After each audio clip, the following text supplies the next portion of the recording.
ज्योतिरादित्य सिंधिया जी, जयशंकर जी, उनके बेटे विदेशों में पढ़े। झारखंड के नौजवान, झारखंड की नौजुवतियां, अगर उनको अपनी प्रशंसा पानी है भारतीय जनता पार्टी से, तो भाई उनको पार्टी का सदस्य बनना होगा, उन्हें गरीबी हटाना होगा, उन्हें उनके लिए नारे लगाना होगा। आज बड़ी आश्चर्य की बात है, आज प्रधानमंत्री जी को भी ये तय करना चाहिए कि आप हिंदुस्तान के प्रधानमंत्री हैं या भारतीय जनता पार्टी के प्रधानमंत्री। अगर आप हिंदुस्तान के प्रधानमंत्री हैं तो प्रोटेस्ट में आने वाले छात्रों का बैकग्राउंड भले कांग्रेस पार्टी से है या आम आदमी पार्टी से है या किसी ऑपोजिशन पार्टी से है, वो मैटर नहीं करता है। तो जिस मुद्दे के साथ आए हैं वो मैटर करता है।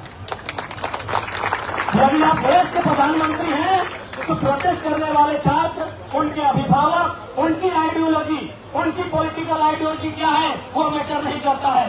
क्योंकि आप अगर हिंदुस्तान के प्रधानमंत्री हैं तो मुद्दा कौन मैटर करता है। और ये मुद्दा है कि एक बार नहीं 90 बार पेपर लीक हुआ है। ये मुद्दा है कि एक नहीं कई दर्जन छात्रों ने सुसाइड किया है। ये मुद्दा है। इसलिए अगर आप देश के प्रधानमंत्री हैं श्रीमान, तो आपको ये भूल जाना चाहिए कि प्रोटेस्ट करने वाले मंच पर कौन लोग आ रहे हैं, प्रोटेस्ट करने वाले युवाओं का समर्थन पीछे से कौन कर रहे हैं, ये भूल जाना चाहिए। आपको ये याद रखना चाहिए कि ये नौजवान इस हिंदुस्तान की माटी के हैं और इनका जो मुद्दा है वो सही है कि नहीं, ये मायने रखना चाहिए। लेकिन आज दुर्भाग्य है, आज अगर आप क्रांति की बात करें, इंकलाब की बात करें, किसी के हित की बात करें, हुकूक की बात करें, तो आपको राष्ट्र विरोधी तगमा दिया जाता। तो ऐसे में हमें ऐसा लगता है कि ये राष्ट्रवाद और ये धर्म केवल गरीबों का आभूषण बन के रह गया है, अमीरों को तो सत्ता और संपत्ति चाहिए। अनुराग ठाकुर जी को चिंता नहीं होती है जब वो शाहिद अफरीदी के सामने बैठते हैं। हम अगर बैठ जाए तो उनको हमें एंटी नेशनलिस्ट कहा जाता है कि तुम शाहिद अफरीदी के बगल में बैठे हो, और शाहिद अफरीदी के बगल में जैसे पाकिस्तान में सबसे ज्यादा रकम का गाय का बलि देने का काम किया था। लेकिन वही अनुराग ठाकुर जी अगर बैठ जाए उनके बगल में तो ये मुद्दा नहीं उठता है। ये आज राजनीतिक परिपाटी बन चुकी है, आज ये राजनीतिक सोच बन चुकी है। इसलिए उस सोच को बदलना होगा और देश के प्रधानमंत्री को इस विषय में सोचना होगा कि आप केवल भाषणों में देश को दुनिया के नक्शे पर नहीं ला सकते। आपको एक विजन के साथ इस देश को नंबर 1 बनाना होगा, आपको एक मिशन के साथ इस देश को बेहतर बनाना होगा।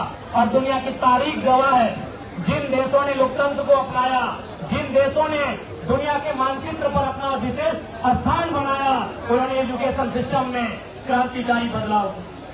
उन्होंने अपने एजुकेशन सिस्टम में बदलाव किए, तब जाकर दुनिया के मानचित्र में अपना एक स्थान बनाया है। इसलिए आज इस बात को स्वीकारना होगा कि आज देश की या तमाम जो हमारे राज्य हैं जिनमें विशेषकर हमारी एनडीए का प्रभाव रहता है, आज उनकी शिक्षा नीति, हालांकि हमारा झारखंड इंडिया गठबंधन अलायंस के साथ रूल कर रहा है, लेकिन हमारे राज्य में भी आज पेपर लीक एक बहुत बड़ी समस्या बन चुकी है। कोई एक परीक्षा नहीं है बिना लाठीचार्ज के, बिना धरना के, बिना हाईकोर्ट के, बिना प्रोटेस्ट के क्लियर होता है। इसलिए आज वो चिंता जो आज से लगभग 95 साल पहले देश के महान क्रांतिकारी भगत सिंह ने जताई थी कि आजादी तो हम अंग्रेजों से ले लेंगे, हम आजादी आज ले, 10 साल बाद ले या 15 साल बाद ले, आजादी तो हम अंग्रेजों से ले लेंगे। लेकिन सवाल यह है, क्या वो आजादी अंतिम व्यक्ति तक, किसान तक, खेतों में काम करने वाले किसान तक, मजदूरों में काम करने वाले कर्मचारियों तक, मजदूरों तक, फैक्ट्रियों में काम करने वाले, माफ कीजिएगा, फैक्ट्रियों में काम करने वाले मजदूरों तक, खेतों में काम करने वाले किसानों तक वो आजादी जाएगी कि नहीं?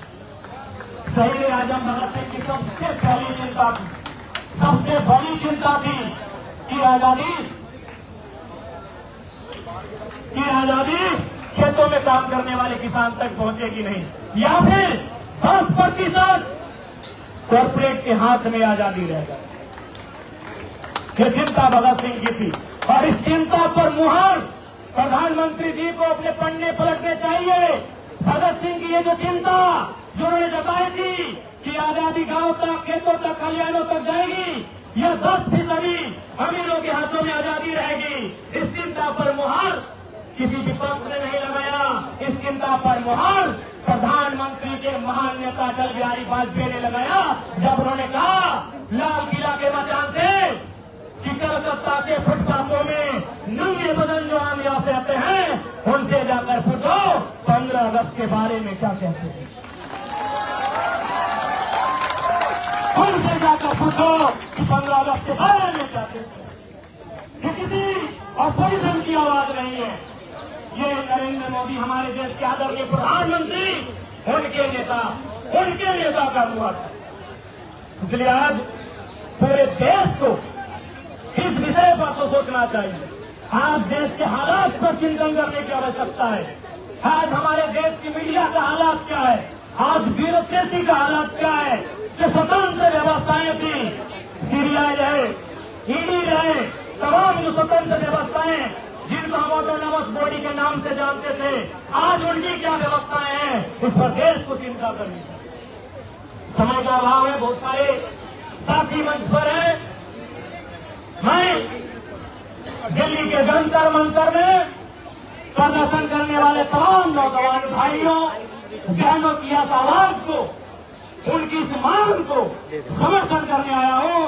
और बिल्कुल आज सोनम सर जो भूख हड़ताल अनशन पर बैठे हैं, मैं उनके इस त्याग को, उनके इस संघर्ष को, उनके इस तप को नमन और वंदन करने आया हूं। और साथ ही साथ जो लोग घरों में बैठे हैं, जो लोग घरों में बैठकर केवल सोशल साइट से जुड़े हैं, मैं उनसे भी कहना चाहूंगा, आवाज उठाइए। आप वोट किसको देते हैं नहीं देते वो मैटर नहीं करता है। यदि छात्रों का मुद्दा सही है तो आज इनके लिए आवाज उठाइए, क्योंकि याद रखिएगा अगर आज आप आवाज नहीं उठाते हैं तो मारे तो एक दिन सब जाएंगे। कोई भूख से मरेगा, कोई दुख से मरेगा, कोई सत्ता की चाबुक से मरेगा, और जो बच जाएगा गोली और बंदूक से। इसलिए जो लोग घरों में बैठे हैं, आप किस राजनीतिक आइडियोलॉजी को मानते हैं वो मायने नहीं रखता है। यदि आपको लगता है छात्रों के साथ इस राज्य में, चाहे दिल्ली हो या कोई भी राज्य हो या देश हो, हिंदुस्तान हो, अगर उनके साथ अन्याय हो रहा है, अगर शिक्षा माफिया हावी हो रहे हैं, अगर गरीब किसान के बच्चे के भविष्य को लाखों में बेचा जा रहा है पेपर लीक के माध्यम से, तो आज आपको आवाज उठाना चाहिए, नहीं तो अगला नंबर आपका भी होगा। और आंदोलन केवल जंतर मंतर में नहीं हो रहा है, क्योंकि जंतर मंतर देश की राजधानी है, इसलिए आवाज देश के कोने तक जा रही है। आंदोलन मध्य प्रदेश में भी हो रहा है, सीता आंदोलन उड़ीसा में भी हो रहा है। इसलिए मैं सबों से आग्रह करूंगा कि इस आंदोलन को समर्थन करें, देश के नौजवानों के लिए, उनके भविष्य के लिए। और जो लोकतांत्रिक व्यवस्थाएं कोलैप्स कर रही है, जो लोकतांत्रिक व्यवस्थाएं लगातार चरमरा रही हैं, उनके खिलाफ इस देश के नौजवानों की आवाज को बुलंद करें। मैं पुनः सभी को, इनकलाब साथियों और झारखंडी जोहार आप सभी को, साथ ही साथ जानना है कि सोनम सर के अंदर एक ऐसी शक्ति समाहित हो जो शक्ति देश की सरकार को झुकने पर मजबूर है। धन्यवाद।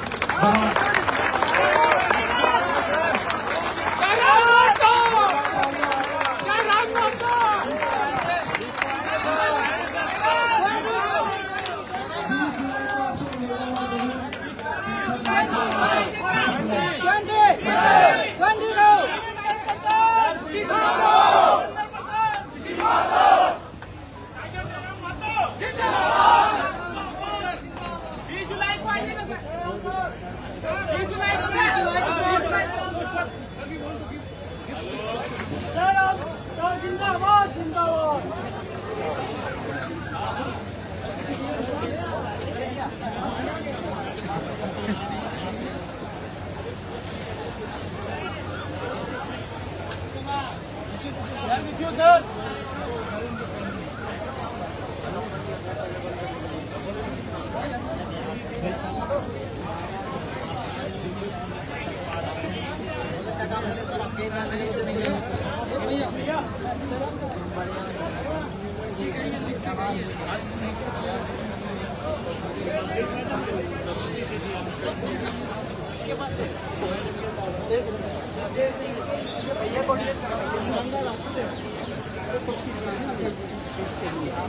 अभी नहीं सर, अभी कल स्पीच सर ने बोला मुझे सर दर्द होता है किसी का स्पीच सोनम जी ने बोला सोनम जी ऐसा बोली मेरा सर दर्द हो रहा है अभी नहीं सर ने बोला स्पीच शुरू हर प्लेस में हमारी जो इधर इधर आता है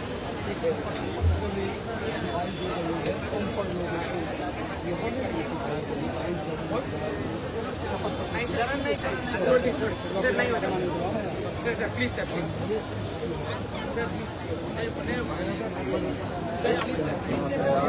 सादगी जरामदा थोड़ा सा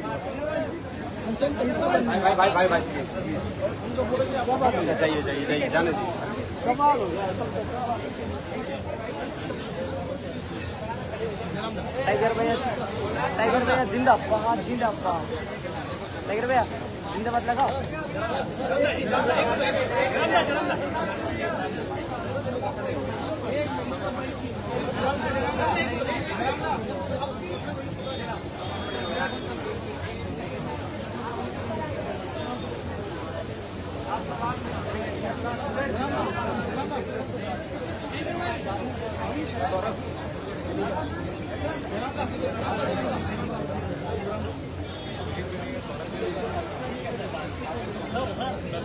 ठीक है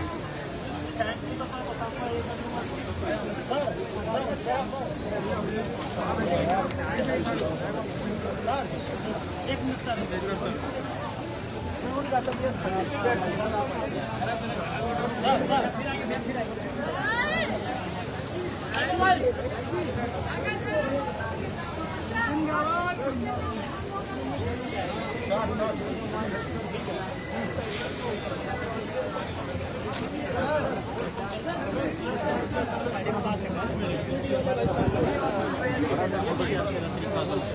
हम अपने फोटो खींचने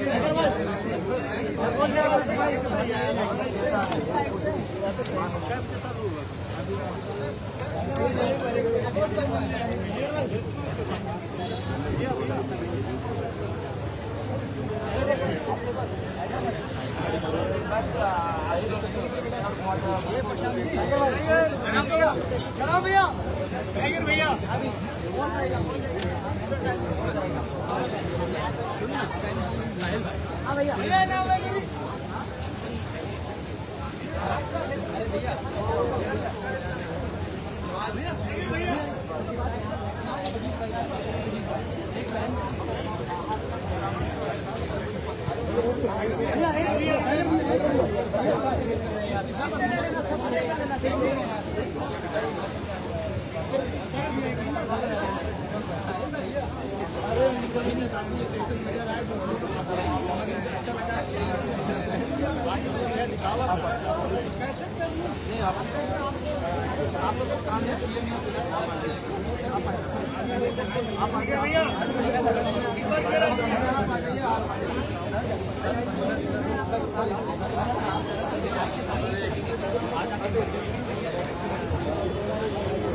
दिखाओ माला तो हो गया आपके सही अभी हेलो ठीक है चलो यहाँ से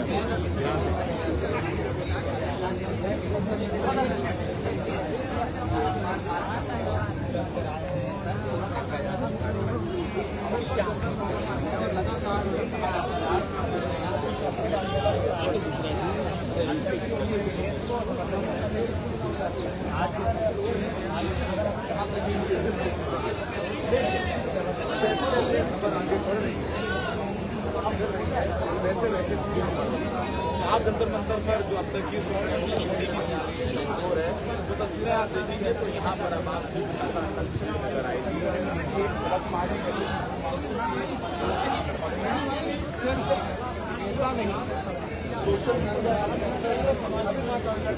युवाओं के लिए हमेशा आक्रोश करते हैं, युवाओं में जोश भरते रहते हैं। क्या लगता है कि युवाओं में इस बात की जो 20 तारीख को बताया जा रहा है कि नहीं अब पीछे से नहीं आगे से हम लोग कुछ करेंगे, तो क्या लगता है कि सुन पाएगी सरकार? देखिए, अगर लोकतांत्रिक सरकार की मर्यादा है और लोकतांत्रिक हमारा सम्मान करती है तो उन्हें आकर सुनना चाहिए और संवाद करना चाहिए और इस मसले का हल निकालना चाहिए। बहुत सारे नेता आए होंगे, हमें लगता है कि यहाँ जंतर मंतर में, लेकिन पहले इस समस्या आप लिए हैं क्या? मतलब इस लोगों के मिलने के बाद जो लोग हमारे सामने आते हैं उनको मैं अपने घर जैसा मानता हूँ, ये हमारे घर के भाई बहन जैसे हैं और मैं अपने वो आश्चर्यजनक कुछ न कोई टाइम लोग मेरे यूट्यूब में भाषण सुनते तो वोट देते हैं, इसलिए मेरा कोई लीडर और कैडर ही नहीं है।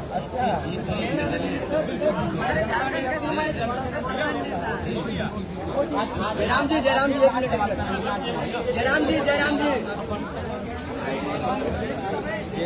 जयराम जी,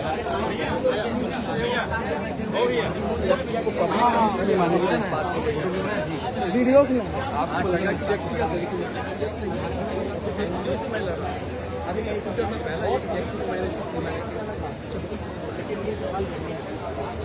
आपकी अगर माता पिता ने आपको देना है और माता पिता अगर आपको गलत कार्यों के लिए कहते तो पूछना चाहिए कि क्यों आपने हमसे ये कार्य करवाया, या फिर इससे पड़ोसी का क्षति हो रहा है, वो आपके माता पिता सम्मान होता है, आपको उनसे दिया लेकिन इसे क्या सरकार को उन्हें भी चुना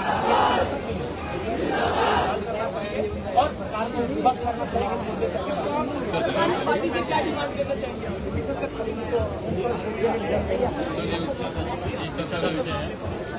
20 तारीख को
झारखंड से एक आवाज आई है टाइगर जयराम युवाओं के बीच काफी पॉपुलर है टाइगर और नौजवानों की आवाज लंबे समय से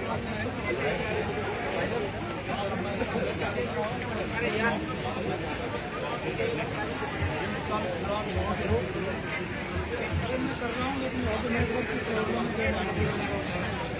कर रहा हूँ। देखिए, विजन यही है कि हम उसी बैकग्राउंड से आते हैं और मेरा वो पृष्ठभूमि अभी तक समाप्त नहीं। कुछ लोग विधायक सांसद बनने के बाद या फिर बढ़िया सिविल सर्विस में आने के बाद कुछ महीनों में कुछ सालों में उनका स्टेटस बदल जाता है। वो अपने गांव की मिट्टी को, अपने पुराने साथियों को, अपने लोगों को भूल जाते हैं और नए शहर से, नए मौसम से, नए लोगों से ताल्लुक रखने लगते हैं। वो चेतना, वह संघर्ष आज भी मेरे जहन में चलता है।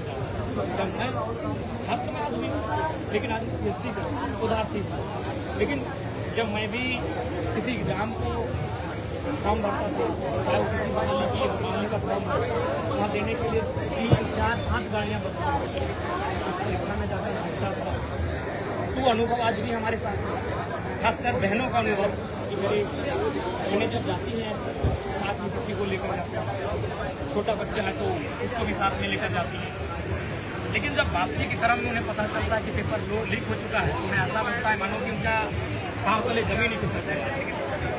तो एक सपना जब टूट जाता है, सपना चकनाचूर हो जाता है, उस समय आपको कैसा लगता है? उस अनुभव को हम लोग जिए। इसलिए मैं भावुक हो गया जब उनके बीच गया कि आज 1-2 मामला होता तो हम लोग समझते कि चलिए सरकार को मौका मिलना चाहिए। ये 90 मामले हो चुके हैं, केंद्रीय स्तर पर 90 मामले हो चुके हैं जिनमें पेपर लीक, गड़बड़ी का मामला प्रकाश में आया।